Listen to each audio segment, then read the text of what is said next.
Now live on YouTube, Chairman. Thank you. Good morning and welcome everyone to this live planning committee meeting today. I'd like to give a warm welcome to everyone and especially those viewing on the web today. Before we start, there's just a couple of housekeeping points. If you could keep your screens on and your microphone muted, and if you want to speak, raise your hand on the participants list and I will call you in the order that is on the list. But once you've spoken, please lower your hand. And if you need to leave the meeting at any point, let me know so we're clear that there's no connectivity issues. This takes us on to agenda item number 1, which is register of attendance. If Joanne can give a roll call, please. If you can just confirm whether you're present, please. I'll just go through the list. Councillor Terry Aldridge. Present. Councillor Billy Brooks. Present. Councillor Richard Cunnington. Present. Councillor Sid Dennis.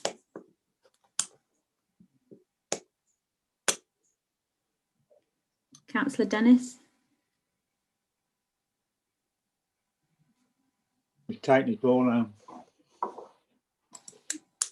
He's there, but his video's not on. I just come back to him at the end of the Okay. list, so he may then. Councillor Edgington. Present. Councillor Stephen Eyre. Present. Councillor Alex Hall. Present. Councillor David Hall. Present. Councillor Neil Jones. Present.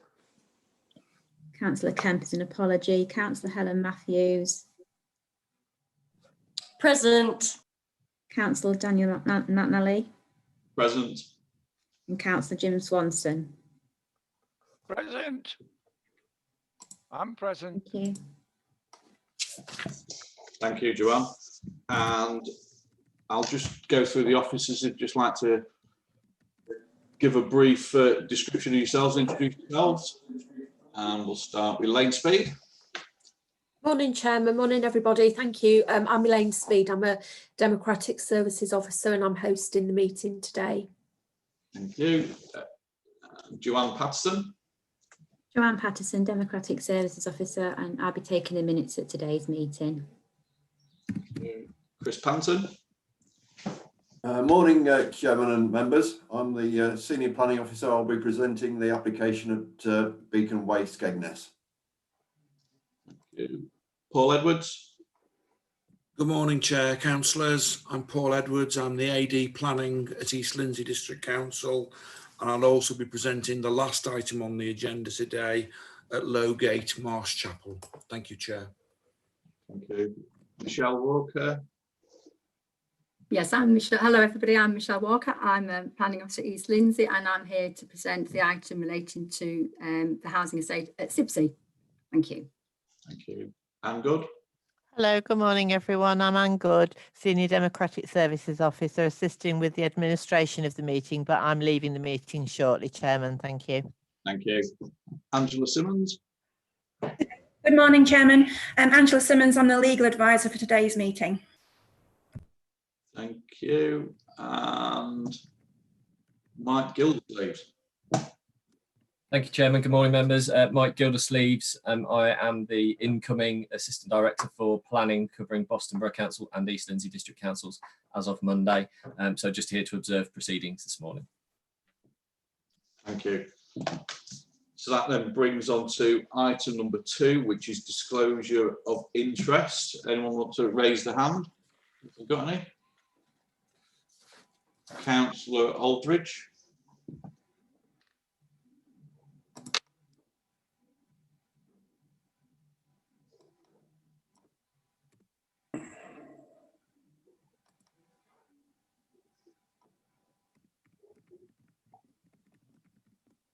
Yeah, sorry. For some reason, it wouldn't let me unmute. Yeah, I'm a member of East Lindsey Drainage Board, and it is actually mentioned in item 5. Thank you. Councillor Cunnington. Yes, thank you, Chair. I've had contact from a resident regarding item number 6, but I'm quite clear I'm open-minded with relation to the agenda item. Thank you. Thank you. And Councillor Jones. Good morning, Chairman. I am Ward Councillor for item 5. I've not taken any part in any discussions with the Parish Council regarding this item, and I shall remain in the meeting. Thank you. Councillor Alex Hall. Thank you, Chairman. I would just like to take this opportunity to apologise to Councillor Aldridge for the comments that I made at the previous meeting. What I said was uncalled for, and I do hope that we can move on as friends. Thank you. Thank you. Thank you, Chairman. It's taken 4 weeks. Councillor Swanson.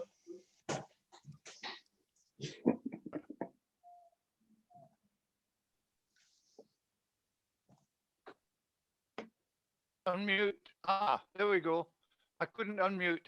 I tried to get in. I'm also a member of the Drainage Board, of Lindsay Marsh Drainage Board.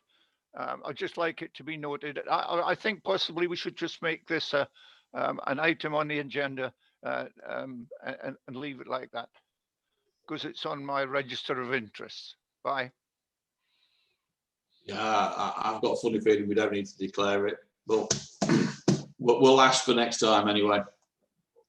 And Councillor Edgington. Yes, thank you, Chairman. Like the previous speaker, I'm also a member of the Lindsay Marsh Drainage Board in respect of the item will be under consideration. Thank you. Stephen Eyre also, Mr. Chairman. Right. Can't find my hand. Councillor Dennis. Yeah, Drainage Board, thank you. Yes, same here, same here. Councillor Aldridge. Thank you, Chairman. I heard what Councillor Hall had to say. Unfortunately, the matter is out of my hands now, so I can't comment on it. Yeah, we'll leave it at that then, Councillor Aldridge. Thank you. And for my own, it is agenda item number. Agenda item number 7. I am the one of the joint ward members with the ward member who's written in on the supplementary, so I shall just leave the meeting on that part. And I think Councillor Aldridge, you still got your hand raised? Yeah, no, take it down, but I'll be putting it back up very shortly. Right, no problem. So that brings us on to item number 3, which is the minutes. So I'll propose them and Councillor Edgerton will second them. Does there anyone that... Yes, Chairman. I do not believe they're a full record.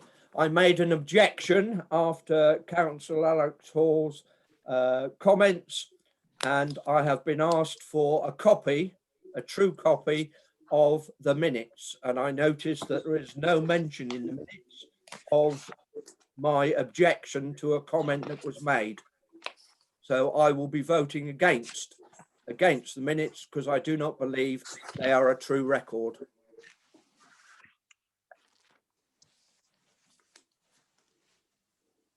Councillor Jones. Only that Councillor Aldridge doesn't appear to have his video on. I think this is an open meeting. We should all have it on. Thank you. Right, so in that case, we'll have to go to the vote then. So, Joanne, do you want to take a vote on this? Yeah, okay. So, Councillor Terry Aldridge. Against. Councillor Billy Brooks. For. Councillor Richard Cunnington.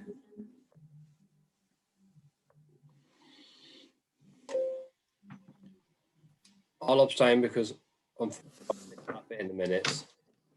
Okay, Councillor Sid Dennis. Sid. For. Councillor Edgington. For. Councillor Eyre. For, with the exception of Councillor Aldridge's observation. Councillor Alex Hall. For. Councillor David Hall. Again, for the same reasons, Councillor Aldridge's comments were not put in the minutes for last time, but apart from that, it's fine. Councillor Neil Jones. For. Councillor Helen Matthews. For. Councillor McNally. For. Councillor Swanson. I abstain. Okay. I'll just have a quick add up with my colleague and then I'll confirm, Chairman.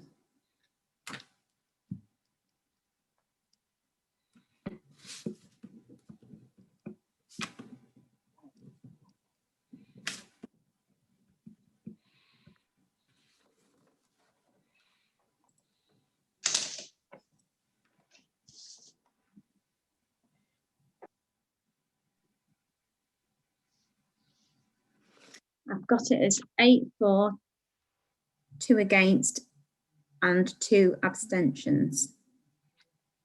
Well, that's approved. So that brings us on to agenda item number 4. Which Just is before you begin, Chairman, I've put my hand up. I would like it recorded in these minutes that I objected because my comments were not included in those minutes that have just been approved. So I don't know how the rest of you can say that they're a true record.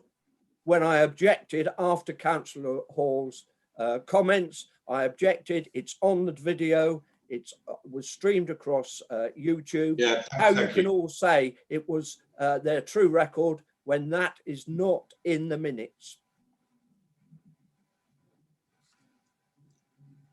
I think if we all wanted an exact word for word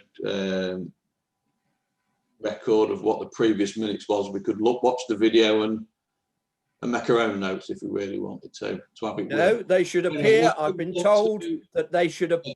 Agenda item number 4, which is update from Planning Policy Committee. Chairman, you can't just ignore this because. Hello, Chair.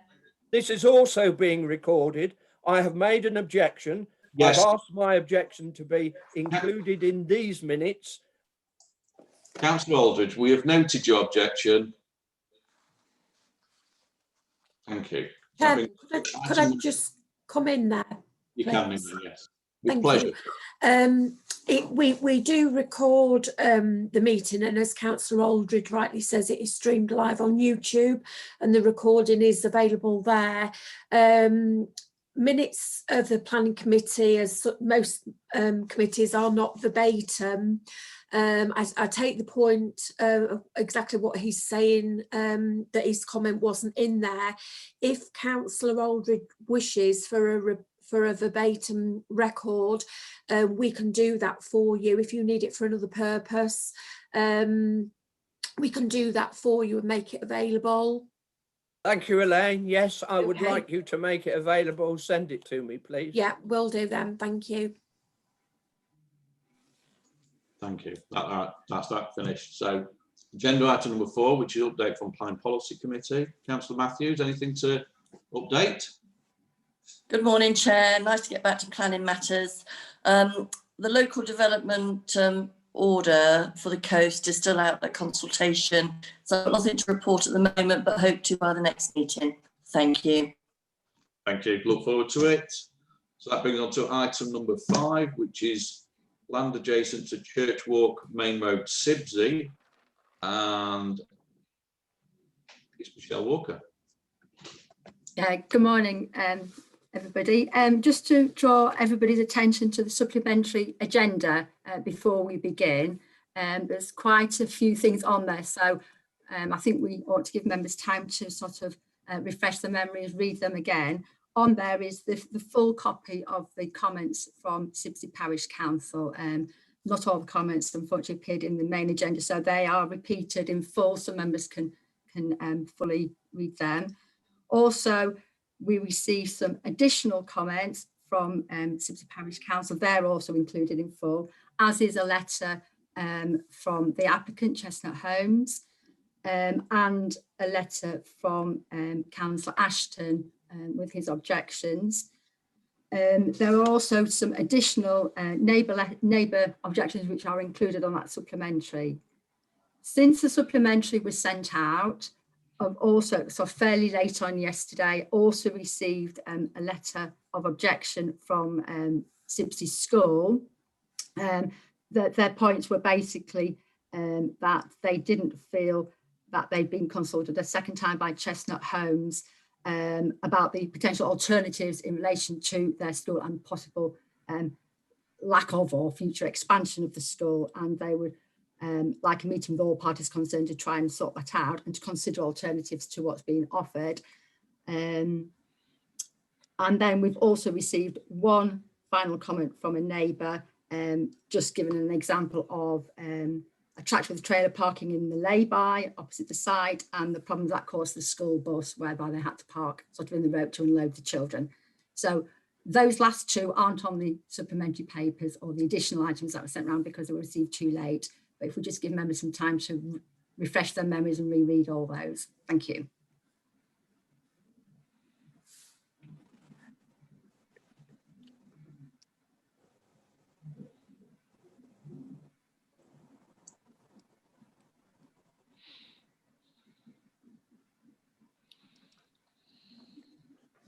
Chairman.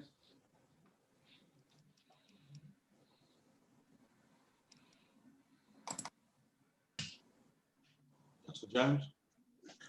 Would it be possible to have Councillor Ashton's letter read out so it is available on the live stream, please, because that highlights the objections of the parish council as well.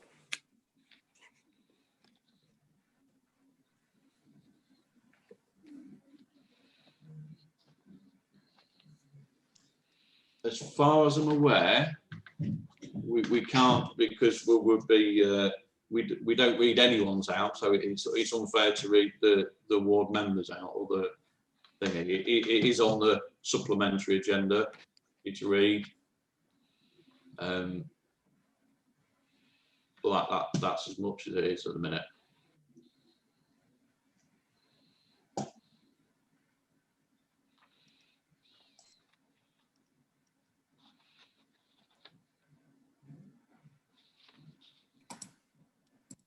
All I would say, Chairman, is that in a live meeting, the ward councillor would be allowed to speak for 5 minutes or have his communication read. But I accept what you said.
Are you ready for us to proceed, Chair?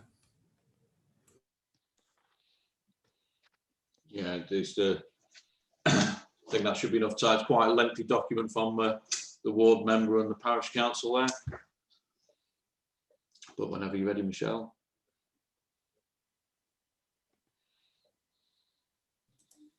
Okay, I'll go to share screening.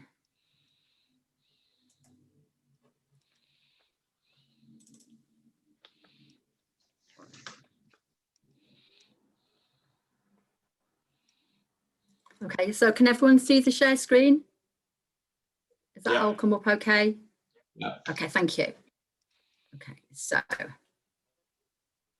Okay, so this is an outline application for up to 175 dwellings in the village of Sibsey. It's an allocated site in the local plan. This is the aerial photograph. So this is the A16 road, this direction to Spilsby, Alford, Louth, this direction to Boston. That's Frithville Road going off here, the listed windmill, Church Walk Estate in here, Frithville Road just further down. There's the shop and the pub, as you'll see in the photographs around this area here, and Miller's Gate. So the application site comes roughly in a line down here, so it's kind of part of two fields, has a frontage with the A16. That's where the listed Sibsey house, its listed stables and its listed gazebo are. You can see the trees covered by tree protection order in here, and then the listed Rhodes Mill in this area here. There is an open watercourse along this northern boundary. There's an open watercourse through the centre, and then there's a culverted watercourse here, which becomes open roughly around here. There's Sibsey Free School there, and you can see it's playing fields here. The road, the A16 is 30 miles an hour until roughly about this position here, where it becomes 40.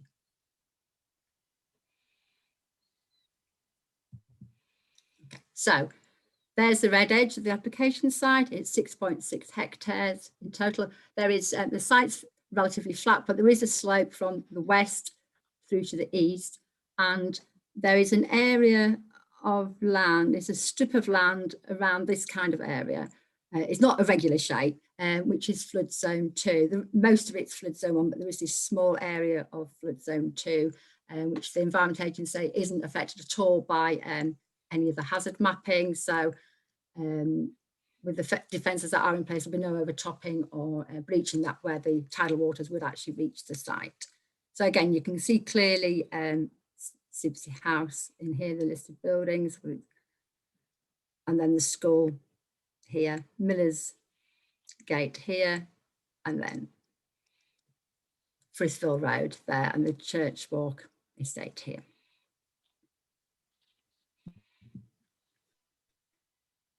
So it's an indicative plan. It's an outline application with all matters reserved for subsequent approval, apart from access. So the access will be in this position. I've got another slide to show you for that. But this is an indicative layout to show in the order of about 175 dwellings on the site. So the layout, the design of the houses, the positioning, the landscape and details are all for future. But what they show, it shows some of their design principles. So they have a landscaped footpath cycleway coming through here along the watercourse, some drainage facilities, you know, the lagoon, attenuation ponds. The drainage would be a mixture of swales, as is the usual case. There's some of the water going to the north dike, some going towards the south. This area here is, in this sort of pale colouring, is the area of land that is potentially offered for mitigation to enable an extension of the school. That's that area there. As you can see, the entrance coming out onto the main road. So footpath cycleway in that position. And then down this bottom end, a footpath cycleway link, possible emergency access onto Church Walk.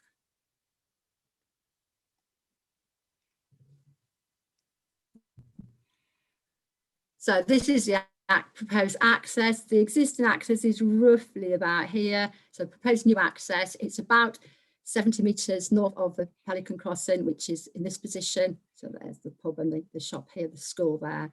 Miller's Gate is about 30 metres further north. So the road would be the standard sort of highway width, 5.5 metre wide carriageway, 2 metre wide footways either side. There'd be 6 metre radii, and then visibility displays of the usual 2.4 metres back and 90 metres in either direction. So photographs, this is the existing access onto the A16. The proposed access is just slightly off picture. This is the rest of the site frontage, so the proposed access will be roughly in this sort of position. You can just see the top of 60 House. So, sorry, this is a little bit blurred, this one, but this is part of the site. So this is the A16 frontage, the TPO trees, the Grade 2 listed Sibsey House. Its gazebo is hidden away in all this planting here. This is Sibsey Court, which is a new, relatively new development of townhouses, and you can see how close their boundary is to the application site. So another view, this is where the garden of Sibsey House is, and again you can see the listed stable block, which is being converted to a dwelling, and these are the Sibsey Court.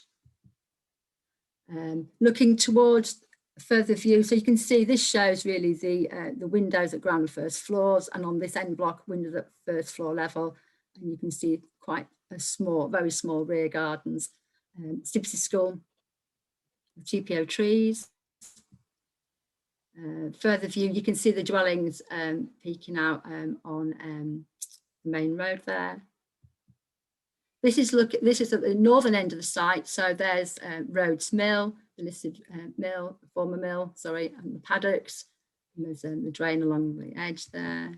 So this is looking in an easterly direction. It's not all this field, it's part of this field. This is looking sort of a southerly direction, so you can see the Church Walk estate here, the edge of the, and I think the entrance for the footpath cycleway was roughly in this area here. Again, looking towards the Church Walk estate, and you can see the church just peeking through there. So this is part of the application site. This is the main road, the other side of the hedge. So that's the existing access. Proposed access would be in this position. So you can see the dwellings across the road. So this is stood roughly the position of the proposed access of the A16 in the direction of Spilsby Alford Louth. That's Miller's Gate entrance there. Looking the opposite way, we've got the pub and the shop, the Pelican Crossing you can see quite clearly, and the lay-by. Quite a bit of made in the comments about use of the lay-by. This is just the stables, a converted building on Main Road. That's their access there, and this is some of the TPO trees. And this is where it's proposed that would be a footpath cycleway coming out onto Main Road. And I think that's the last. Oh, sorry, no, one more. Sorry, this is taken from the Church Walk estate. I've got my back to Harvester Close, so Church Walk swings in this way, and that's the position where the footpath cycleway would come through the road. The carriageway goes almost up to the boundary there, and that is the last slide. Thank you. Oops. Thank you, Michelle. So open. Do we have any speakers?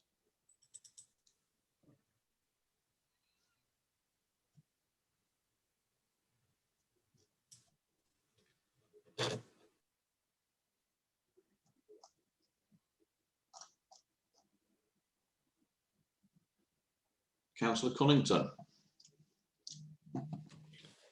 Morning, Chairman. Thank you. I'd just like a bit more information about this plot of land. There's some issues from the school, aren't there, with regards to not being consulted on this properly. And Michelle's just pointed us to a bit of land that they've made available for the school. Is that correct?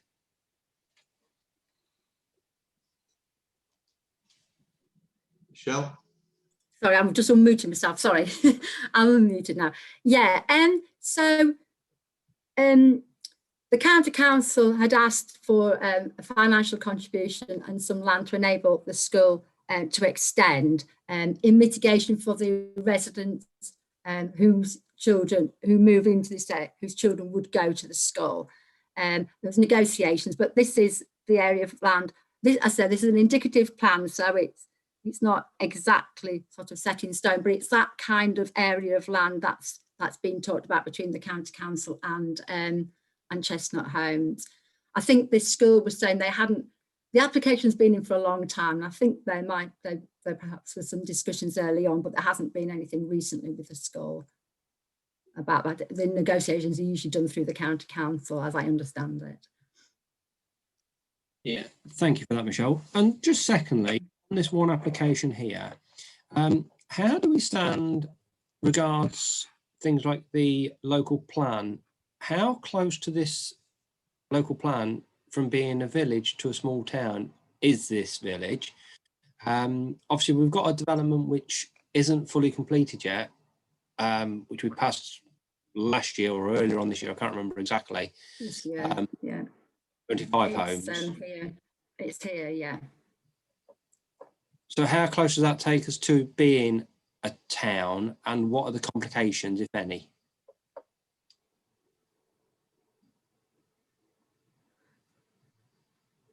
I'm not quite sure what constitutes a town, but I mean, if it helps members, Woodall Spa is a large village, and that's got considerably more facilities than Sibsey's got. So, I mean, this site is allocated for housing.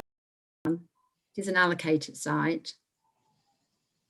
So those objections then don't really stand, because it's not going to be, even with the other site as well as this one, it's not going to push it towards a town status yet. As I say, I'm not quite sure how, what defines a town in terms of a local plan. I know for our hierarchy, settlements were allocated points based on the facilities they had. So, you know, the more facilities you have, the more kind of points you got. That was a way of producing the hierarchy for the local plan purposes.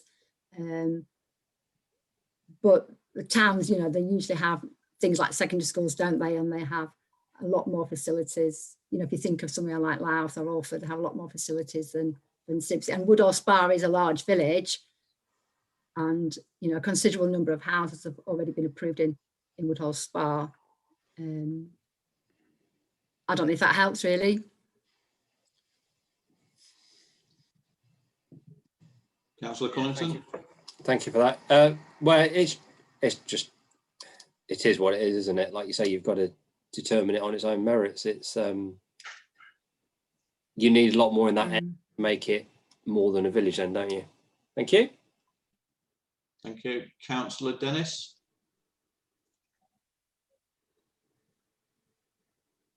Thank you. It's to Michelle and to the legal officer really.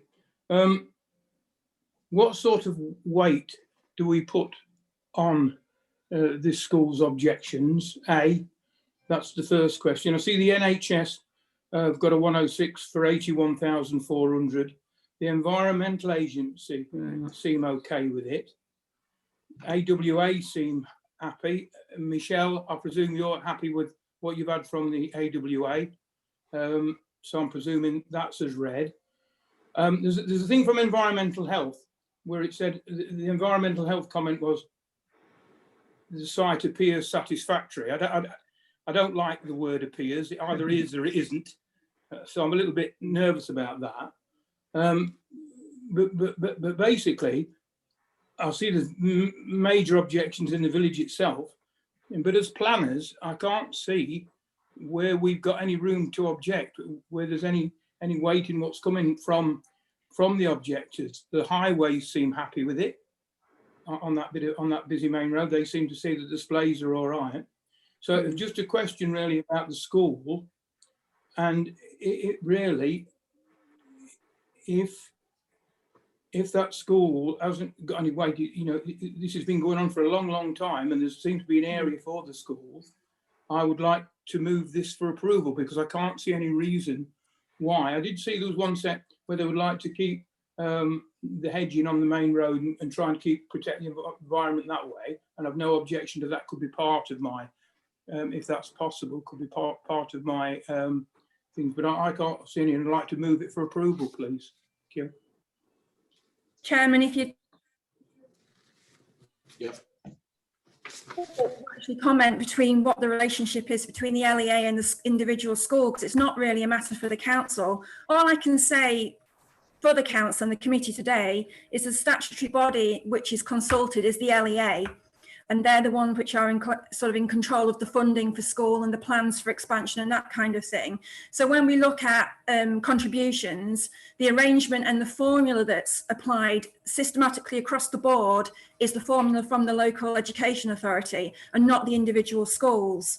So for me, we would take account of what the statutory body has asked for, required under the contributions, and how they work together as a school and the LEA is probably not a matter for us to comment on, but I'm comfortable with the local education authority applying the standard formula for the contribution they've required. And just to go on to sort of acknowledge the rest of Councillor Dennis's comments on this is, yes, this is it's an allocated site. Essentially, the principle of development has already been considered through a lengthy consultation process and the full examination by an inspector. So today it's an outline application with only the access really we're looking at, and it's the reserve matters where you would really look at design and things like that. So, I would agree with what Councillor Dennis has said, that very much the principles have already sort of been decided upon in the allocation.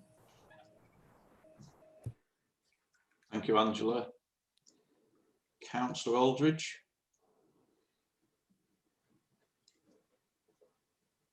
Thank you, Chairman. Just in response to Councillor Cunnington, Poulton-le-Clay is probably one of the biggest villages certainly in East Lindsey, and it's up to the parish council to determine whether they want to go to town council status. So it doesn't go on population at all.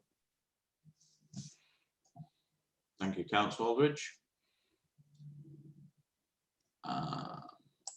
Councillor Jones.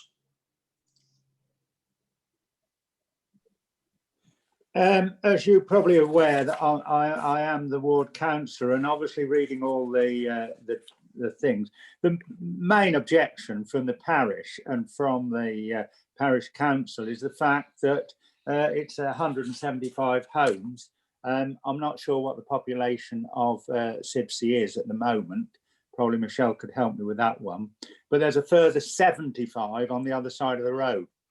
And they feel that obviously, particularly Councillor Ashton's notes, that this would detract from the actual village community, in that it would turn it into a small town with the numbers.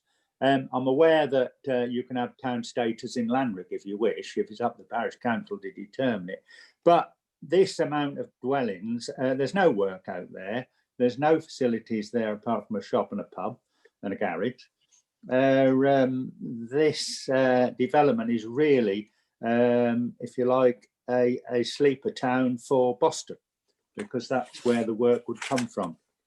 So I have to agree with Councillor Dennis about the actual planning side of the application, that this land was previously allocated. I don't think it was allocated for 200 more houses or 175 more houses. There's another 75 the other side. There's lots of other dwelling and development in Sibsey, and that is why the local parish council and residents are a bit well, not a bit, they're very upset about the fact that that we want to go ahead with this application. That's all I've got to say, really. Thank you, Councillor Jones. Did you want to come in on a couple of points on that, Michelle? Yeah, I could just say, you asked about the population. I can only tell you the figure that's in the local plan, and that only gives us the 2011 census figures, and that was a population of for Sibsey of 1,979. But as I said, that was in 2011, so I'm sure it's changed since then. But could I just say the site is currently allocated in the local plan. It's not an allocation previously, it is a current allocation. The one Councillor Jones referred to across the road, that was part allocated and part a windfall site. I think it's allocated for, I think it's 34 if I've remembered the number correctly in the local plan. Just give me 2 seconds, I can just double check that figure. I think it was 34. Oh no, sorry, it was 200. No, sorry, the other side that Councillor Jones referred to, the one across the road, that was allocated for 34 dwellings and some was allowed as a windfall. This site in the local plan is allocated for 200. That's what the allocation in the current local plan is. Thank you. Councillor Matthews.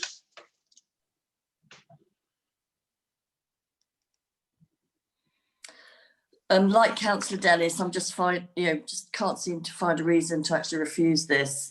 It is an allocated site. They have there was the allocation for 200. They've taken it down to 175. It's been developed either end. It's almost like ripe for development. But I do understand the concerns of the community about everything happening so fast and growing quite big.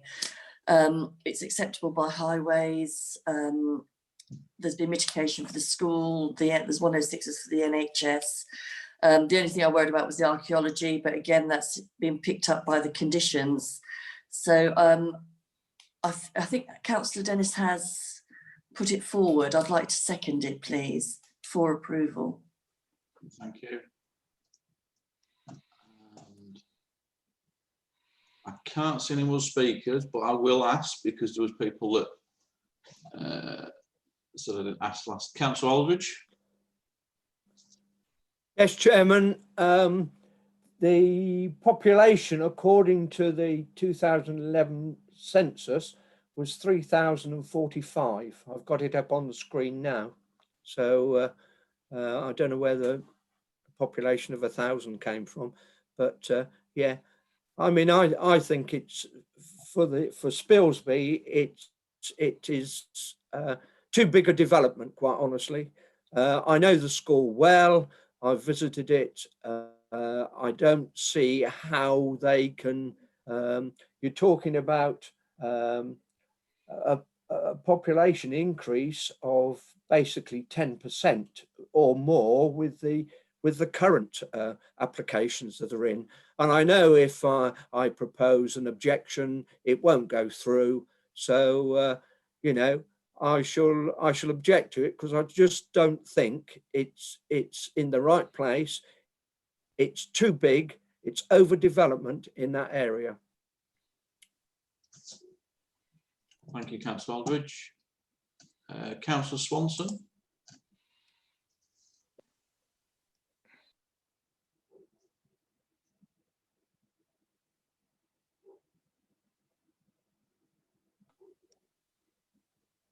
I've unmuted.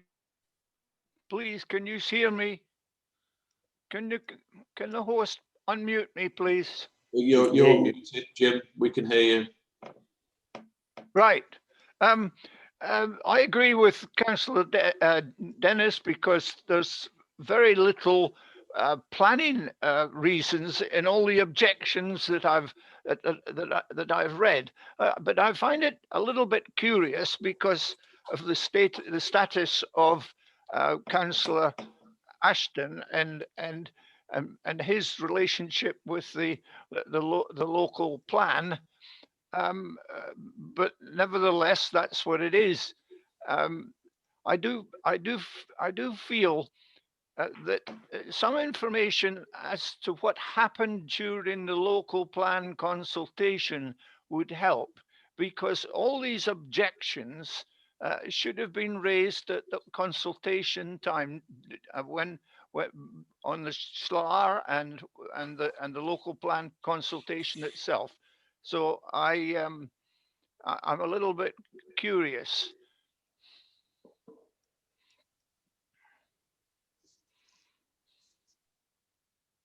Can I help, Chairman, to answer the question?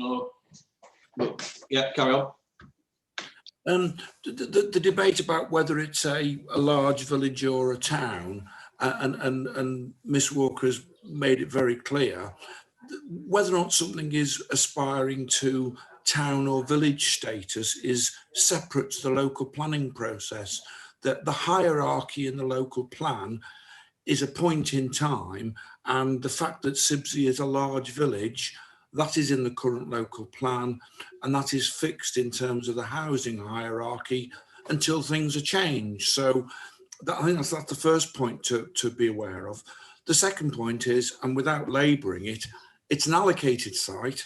I'm always nervous of talk of we can't find anything to refuse it. It's an allocated site, so the principle of housing has been established. It's in the local plan, and we have to follow the local plan unless material considerations indicate otherwise. And because it's an outline with only access in front of us, of course, everything else that Miss Walker has explained in terms of the indicative layout, that comes on later.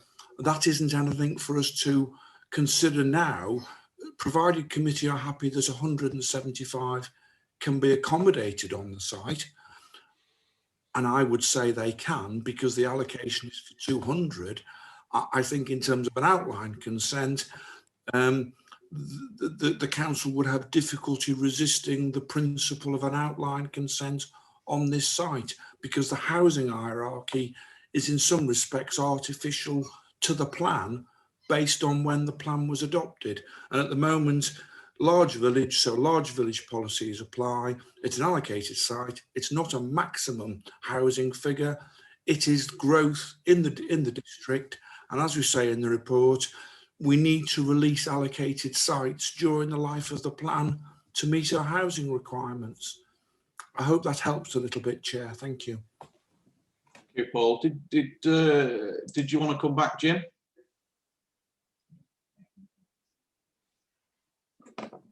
Yeah, I'll come back.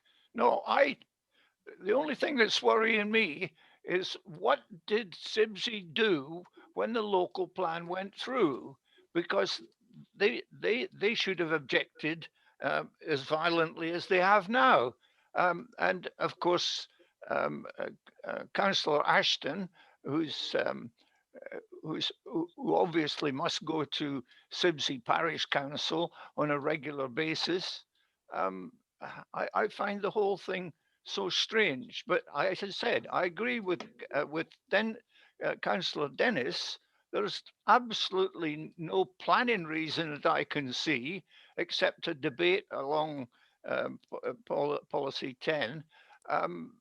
And the only other thing I can see is that there was a previous refusal at some point in time. But as it stands, as we've got it here, I can't see any reason why we should refuse this.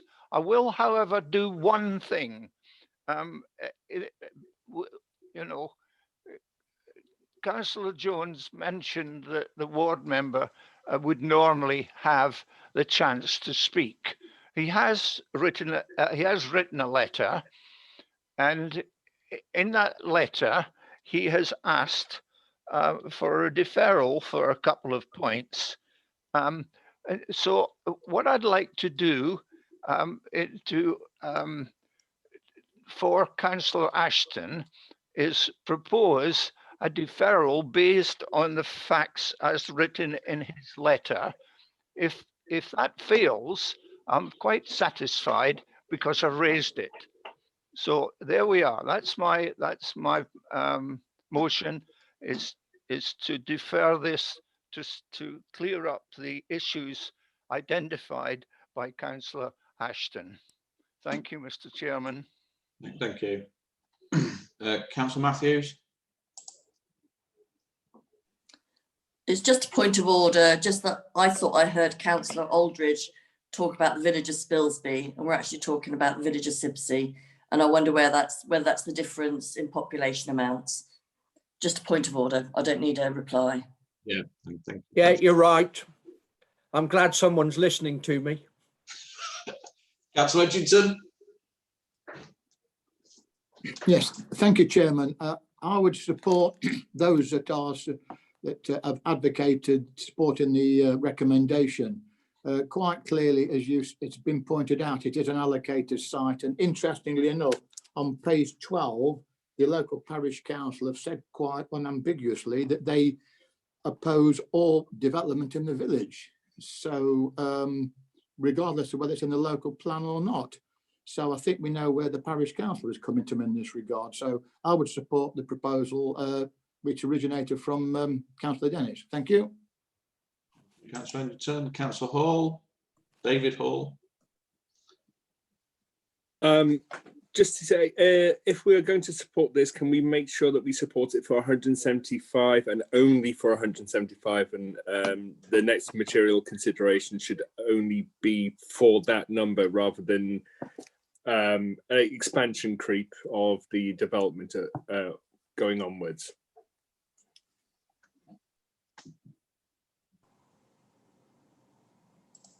Thank you.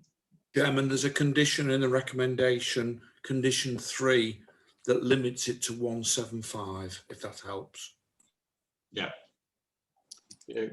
Seeing no further speakers, we did have a proposal from Councillor Swanson for deferral, but no one seconded that proposal. And Councillor Aldridge. I will second that proposal.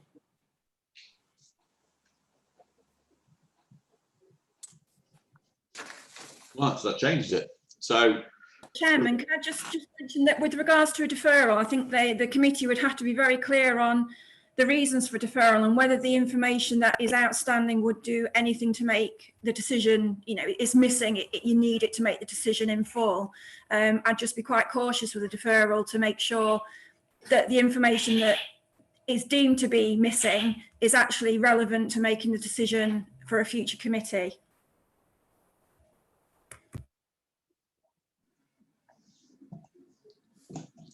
so your reasons.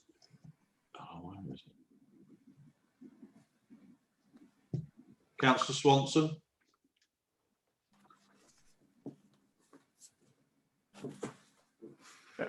I don't mind. Are you hearing me? I can't find the yellow box around my. Please. We can hear you now, so no. You've gone on mute. I think this is just deferred. Inevitable. Done it again. You're on, Jim. You've gone off again, Jim. Right, I'm unmuted. Yeah. Yeah, I hear me now. Look, I don't care. I just wanted to recognise the fact that the ward member who would normally have sat here had asked for a deferral. So on his behalf, I've asked for a deferral. If that loses or is not supported, I don't really care. I just want to be sure that I've done it. Well, I'm not quite sure that. Well, anyway, so we've got Councillor Swanson for a deferral, and Councillor Aldridge has seconded the deferral. So I think we'll go to the vote. Nice. Okay, thank you, Chairman. So for the deferral, if you can confirm if you're for, against or abstaining, please. Councillor Aldridge. For. Councillor Billy Brooks. Against. Councillor Richard Cunnington. Against. Councillor Sid Dennis.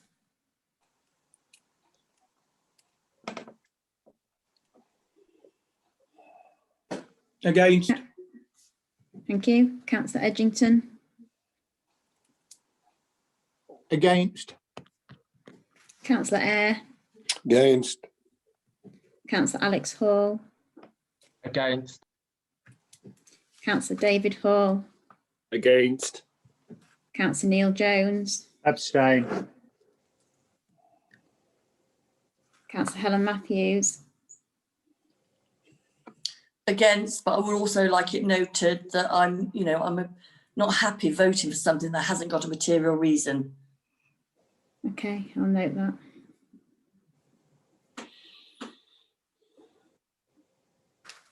Councillor McNally. Against. and Councillor Jim Swanson. 4. Okay, just give me a couple of minutes.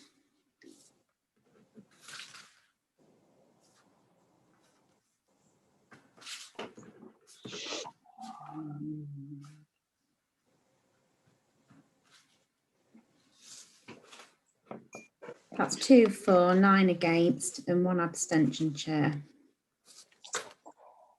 Well, so that's lost. So we'll go to the main one. Councillor Dennis is for approval. Councillor Matthews seconded the approval. Joanne, going to do a roll call. Okay, so for the approval, Councillor Aldridge.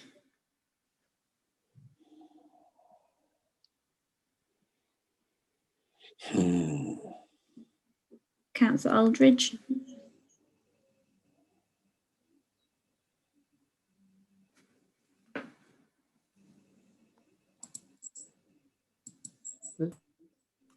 The system's very slow. I'm against. Okay. Councillor Billy Brooks. 4. Councillor Richard Cunnington. 4. Councillor Sid Dennis. 4. Councillor Edgington. 4. Councillor Stephen Eyre. 4. Councillor Alex Hall. 4. Councillor David Hall. 4. Councillor Neil Jones. Against. Councillor Helen Matthews. 4. Councillor Daniel McNally. Abstain. Councillor Jim Swanson. Abstain.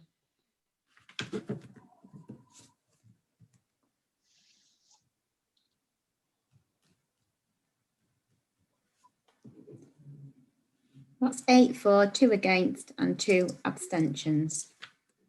So that has been approved. So that brings on to item number 6, which is Killiney, Beacon Way, Skegness, and Chris Panton. Yes, good morning, everyone. Members should have a supplementary agenda which contains a revision to paragraph 3.3 in the report to reflect an amendment to the design. The County Highways have confirmed with no further comments. There's also 2 visualisations of the scheme from the applicant's agent. There's comments from the applicant's agent on the neighbours' views and 1 further letter of objection received. I just want to give the members a bit of time to look at that, Chairman, if that's okay. Yeah, no problem.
I think everyone's had time.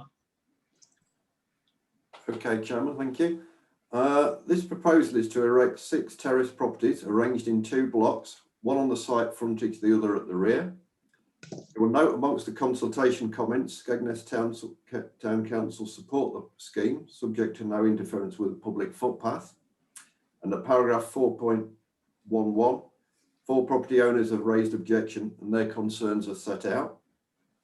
It is a locally contentious application, given the proposed terraced housing in this area where there is none currently. But given the diversity of property types, densities and plot sizes in the area, it is recommended for approval subject to conditions. So I'll now move on to the presentation.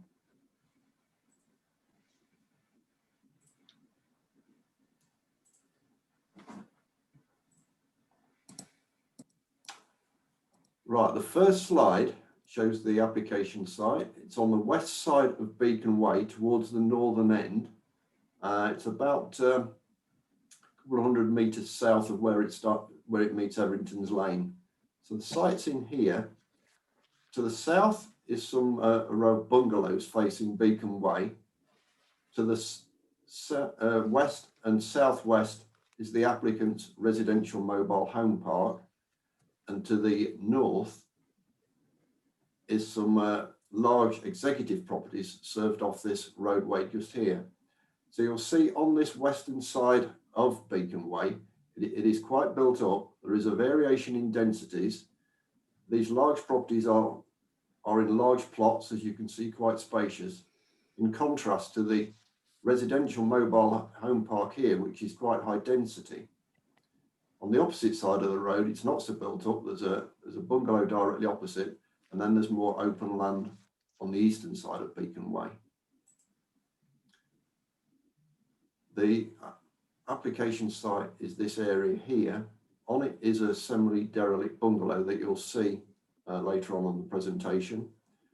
There's a public footpath route on the northern side of the site, and then a very large house directly north of the site, and we saw the others to the northwest.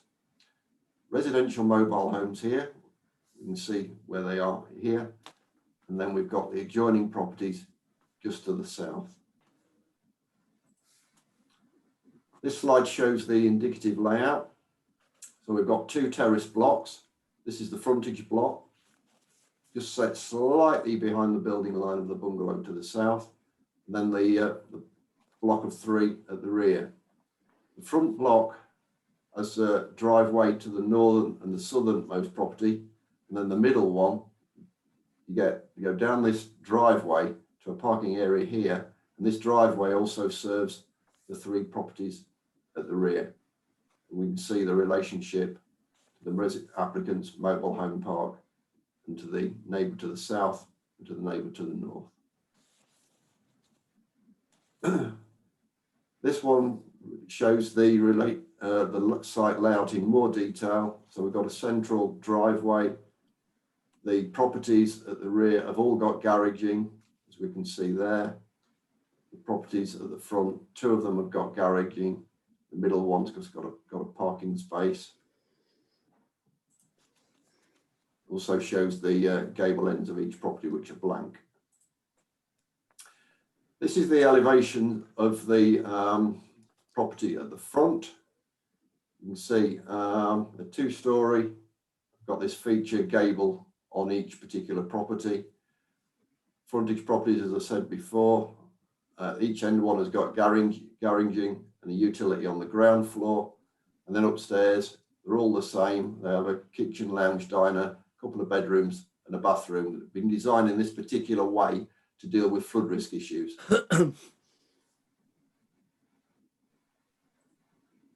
This slide shows the block at the rear. As we said before, each one has got garaging, same design with these feature gables on the front. There's the garaging and utility on the ground floor. And again, it's the same layout as the other block upstairs with the kitchen, lounge, diner and the two bedrooms.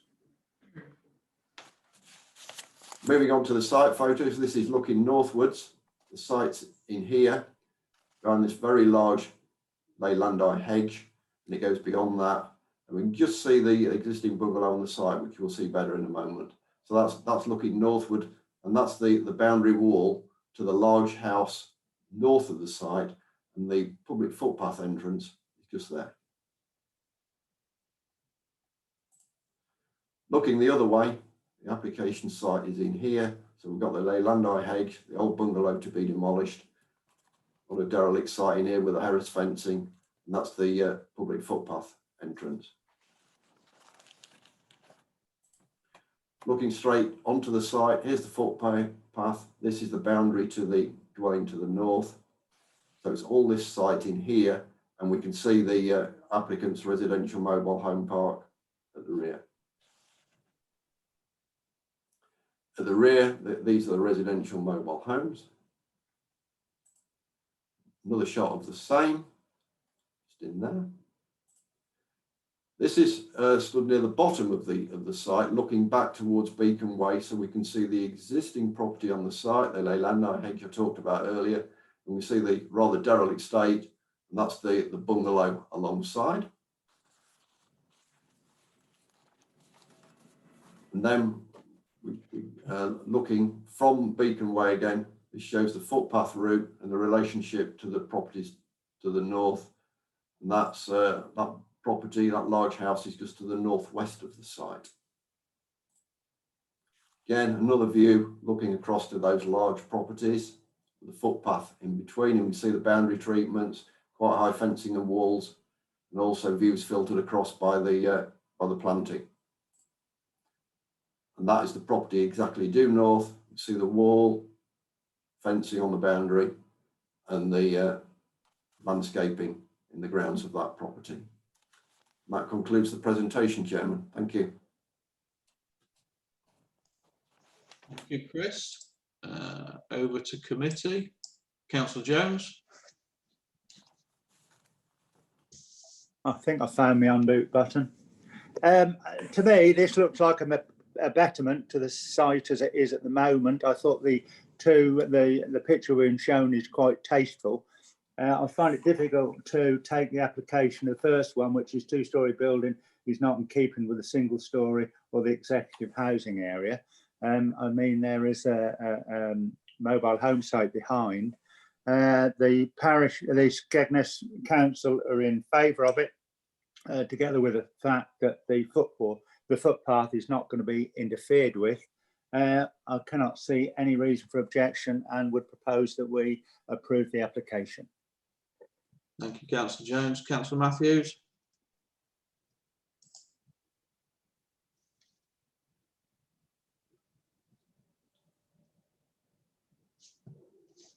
Councillor Matthews. I'd like to second that approval. Thank you. Councillor Aldridge. Thank you, Chairman. I go along as well. I was prepared to second it. I think it's a betterment actually in that area, so I will be voting for it. Thank you. Councillor Swanson. Thank you, Mr. Chairman. I put my hand up to second it, but you can take my hand down, please, because I'll support this application. Crikey. Right, we'll go to the vote then. Can't see anyone else. Councillor Jones has proposed it. Councillor Matthews has seconded it. Hold on. Councillor Edgington, did you want to speak?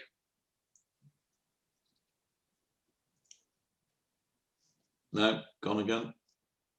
Yeah, that was an error on my part. Sorry. Okay, so we've got a proposal by Councillor Jones, seconded by Councillor Matthews. We want to go to the vote, Joanne? Hey, if you can confirm if you're for, against or abstaining. Councillor Aldridge. For. Councillor Billy Brooks. Abstain. Councillor Richard Cunnington. For. Councillor Sid Dennis. For. Councillor Edgington. For. Councillor Eyre. For. Councillor Alex Hall. For. Councillor David Hall. For. Councillor Neil Jones. For. Councillor Helen Matthews. For. Councillor Matt Nally. Abstain. Councillor Swanson. For.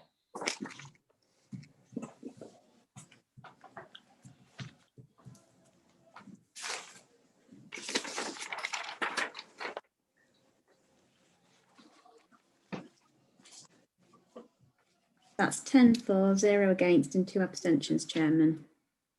Thank you, Joanne. So that's been approved. So before I go on to the application number 7, I will hand over to Councillor Edgington to chair this one, and I shall be dumped in the waiting lobby or whatever it's called. Route 101.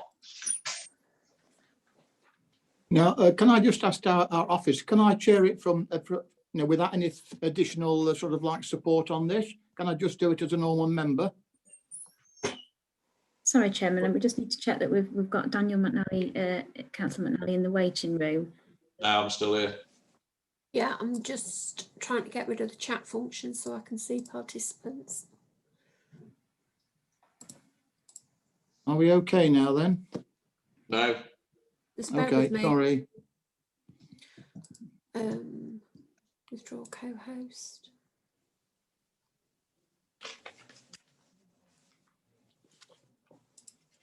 Right, Councillor McNally's in the waiting room now. Right. Can we go ahead? Yes. Right, well, can I, I'm taking this one obviously, and it's the first time I've done any chairing electronically, so this could be the baptism of fire or not. It depends how we go. So can I first ask for who's going to present it? Is it, oh, it's Paul. Can you make the presentation, please? Yes, thank you, Chairman, councillors. We're on page 53 of the agenda papers. It's a section 73 application at Marsh Chapel on Lowgate, just outside Escombe. And we'll just put up the screen share now for you.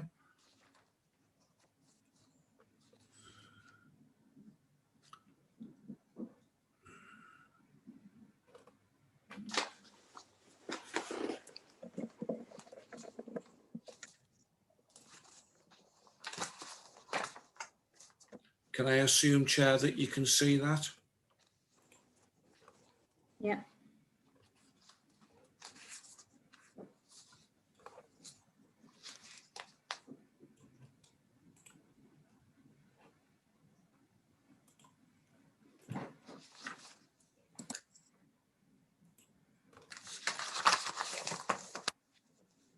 I just can't see the screen at the moment, so I'm just making sure that you can see it.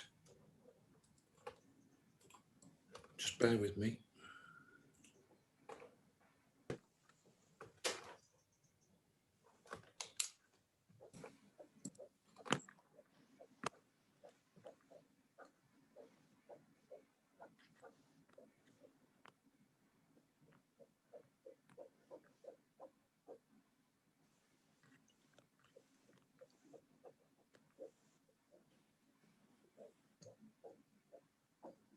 Right, can that be seen now, Chair? I can see that. Can everybody else got sight of that presentation? Yes. Right, sorry for the delay. Okay, so as I say, it's a section 73 application. If we look at the screen then where the pointer is, Lowgate is along the bottom of the screen here, going from left to right. And the application site is this area here. There's I'm just circling just to the left of this field with the bales in it, but it's this site here. I can't see the pointer. No, nor can I. I couldn't see the pointer on the first map. On here. That's correct. We can't see the point. We couldn't see it on the first map. That's correct. Right.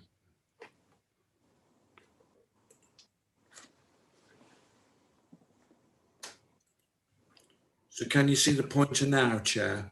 We can on that one, but we didn't see it on the first slide. Sorry. Is it possible to go back to the beginning on that one, Paul, or not?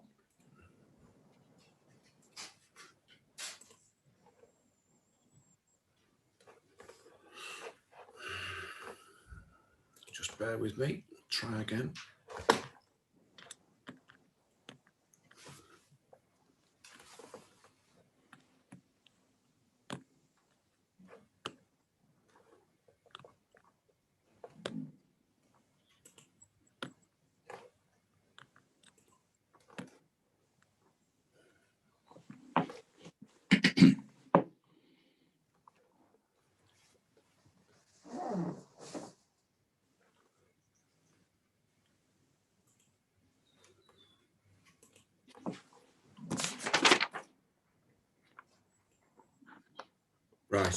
I hope you can now see the first Google Maps map of the site. Can anybody see the pointer? Can't see the pointer. No, nobody can. Well, I can't either. Oh, it's on now. There we go. That's Right. it, yeah. Okay, right. So, Yeah, we're so- there, okay. so Lowgate is the bottom of the screen going left to right. And the application site is the area. I'm just going around with the pointer now to the west of this field with bales in it, but this is the application site. And there is the application site just for the purposes of the application papers outlined in red. And you'll see from the papers on page 53, it's an application, it's a section 73 application, and the condition which the applicants are seeking to remove are set out at paragraph 3.1 of the report. And as you'll see, it's a condition that prevented commercial use, and the application is to remove that condition. You'll see the consultation responses over the page. We have objections from the Marsh Chapel Parish Council, no objections from Lincolnshire County Council Highways, and 8 objections from members of the public. And there at the bottom of the page, there at page 54, the relevant site history is that the site has permission for an equestrian use, including the erection of a building for stables, a tack room and a feed room. So committee are familiar with what a section 73 application is. A successful section 73 gives a whole new condition. If committee feels that the existing condition should be retained, then this application should be refused. But you also have the option of imposing different conditions if you could have reasonably imposed them on the permission in the first place. And as I say in 7.2 of the report, you're really looking at the question of conditions. So there's 2 main planning issues we're setting out. One is to do with the effect on the character of the area. And you see there that the applicant is saying that they just intend to train and school horses and sell them on. They're not wanting it to be a riding school livery. And they may then make comments in support of the application about horses are very peaceful in its nature, and the site also already benefits from planning permission. And of course, if further activities were needed, for example, in terms of new buildings, they would need planning permission in their own right. In terms of the effect on neighbour amenity, that's set out in paras 77, 78, nothing to add to that. And therefore, you see in the conclusion, there's a recommendation to approve to basically give a whole new consent with the conditions set out on page 57, the 4 conditions as are set out there. I do have a couple of photographs, Chair. That's the existing situation on site. Of course, the stable block you see centre left has approval. The caravan on the site, that hasn't got permission. Of course, it's not part of this particular application, and that is an enforcement issue in its own right. There's the existing low gate and the access into the site from the left, but nothing really further to add to that, Chair. There's a recommendation for approval subject to those conditions. Thank you. Paul? Right, who would like to open the batting on this one then? Councillor Jones, followed by Councillor Cunnington. Councillor Jones first, please. I think this is a straightforward application. I think the applicant should be commended for trying to develop their some employment in the area and develop some sort of business. I can't see that it would make any impact on the existing application, and I propose that we approve the amendment to that legislation. Thank you. Councillor Cunnington. Thank you, Chair. Yeah, I would like to fully support and second that application. It can only be of an improvement. It could bring more jobs, more skills. You're going to get a little bit more traffic if they're due to start selling these horses on once they've been studied and things. but you've got the trainings, you've got careers, you've got development, you've got employment. So I'll second it. Thank you. Thank you. Are there any more comments from colleagues, please? Could I speak, Mr. Chairman? I know where my hand is, Stephen Eyre. Yeah. Yes. Okay, Stephen. Go. Carry on. Sorry about that. There's just an observation on the top of page 56.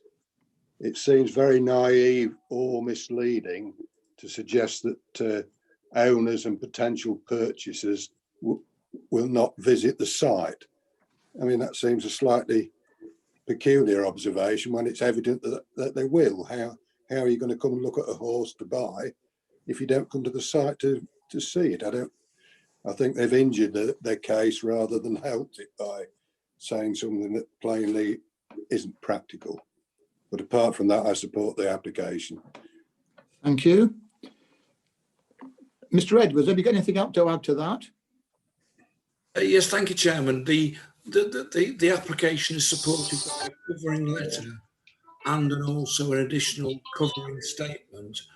And the applicant has set out that very often horses are taken elsewhere, and sometimes horses are sold, you know, without any need for visitors because they're taken elsewhere first to be looked over.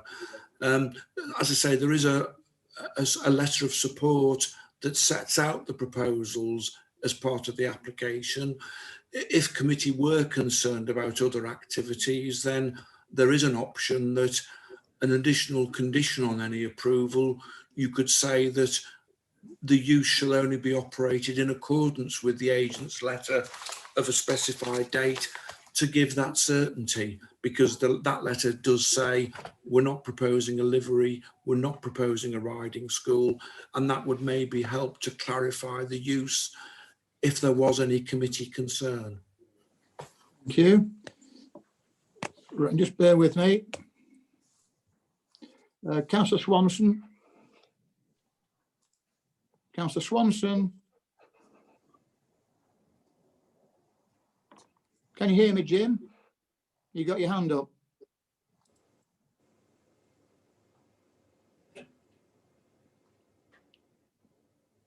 Can you hear me, Jim? Yes, I can hear you.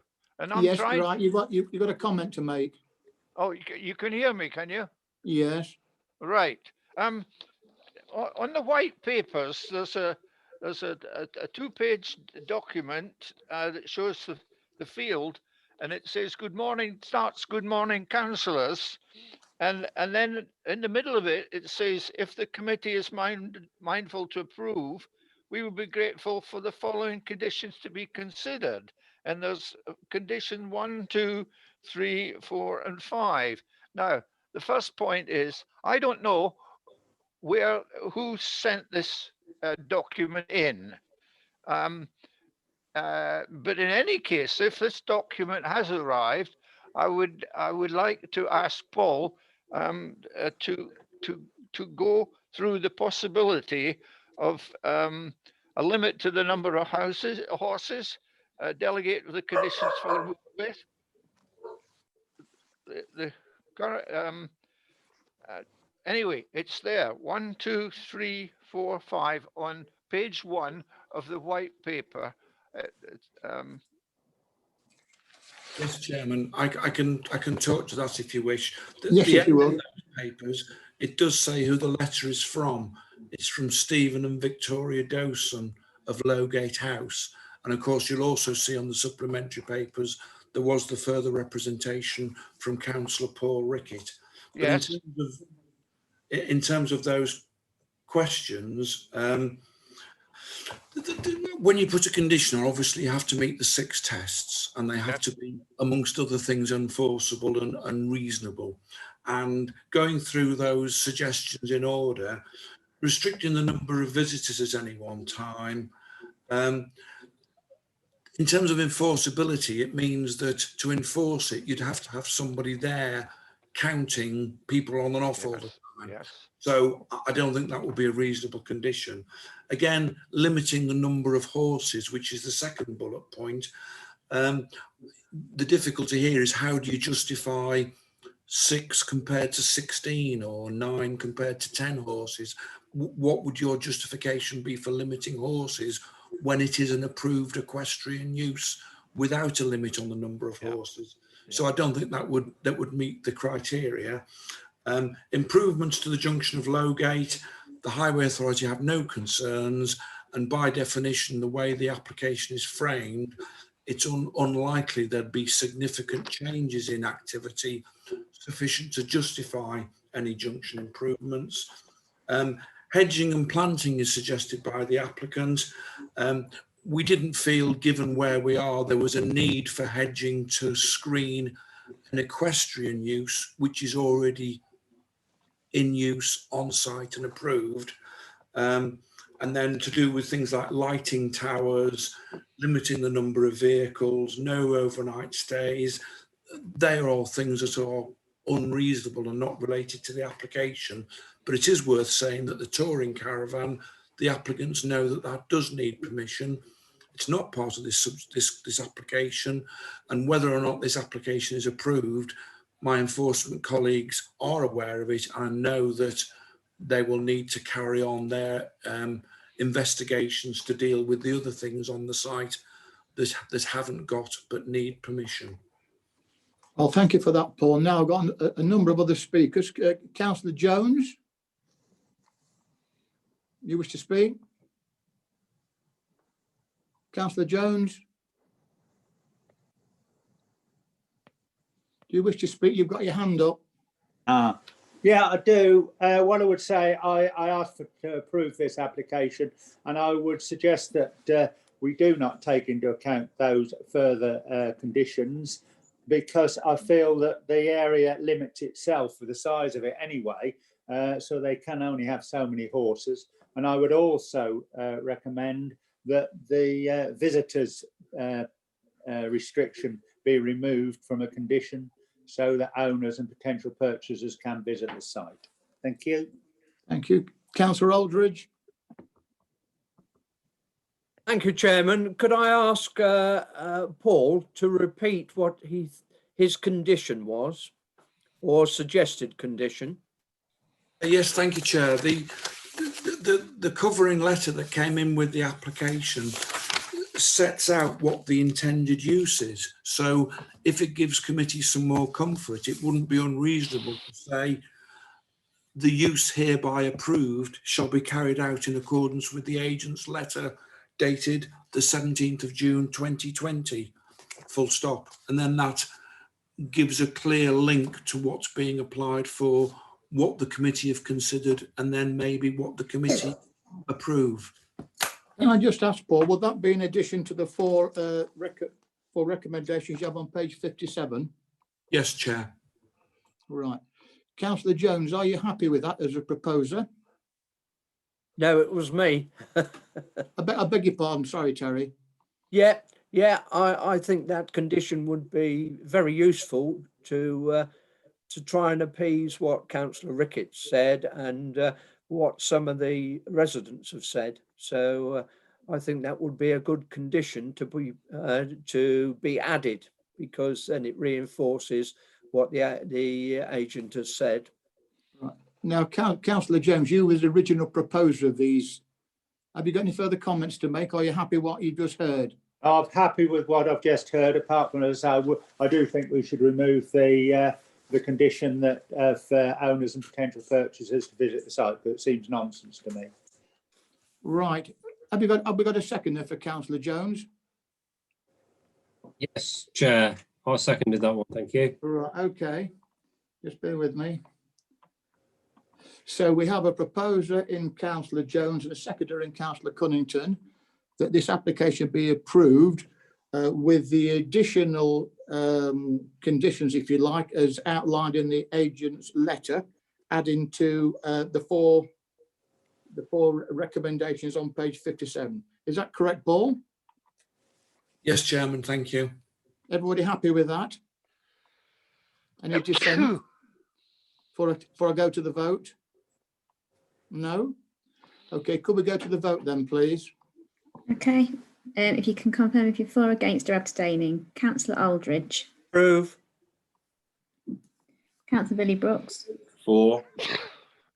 Councillor Cunnington. For. Councillor Dennis. Approve. Councillor Edgington, Abstain. Councillor Eyre, For. Councillor Alex Hall, For. Councillor David Hall, Approve. Councillor Jones, For. Councillor Matthews, For. Councillor Ellie's declaration of interest, Councillor Swanson. For.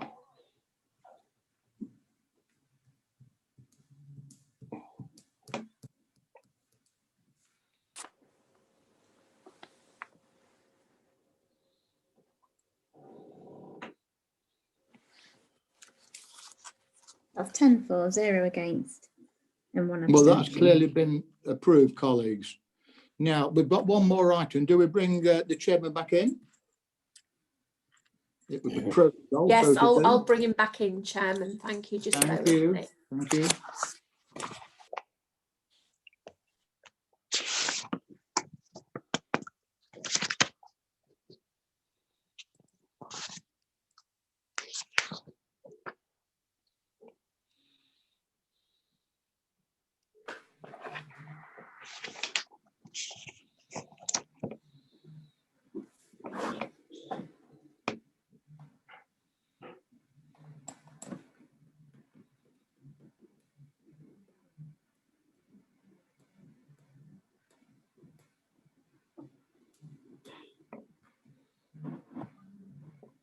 We're back in. You are. Okay. So that brings us to item 8, which is delegated decisions. If you've got any questions, just contact Paul. Date and time of the next meeting is the 5th of November 2020. I hope you all enjoy the rest of Lincolnshire Day. And thank you for your attendance. Thank you, Chairman. Thank you, Chairman. Good day.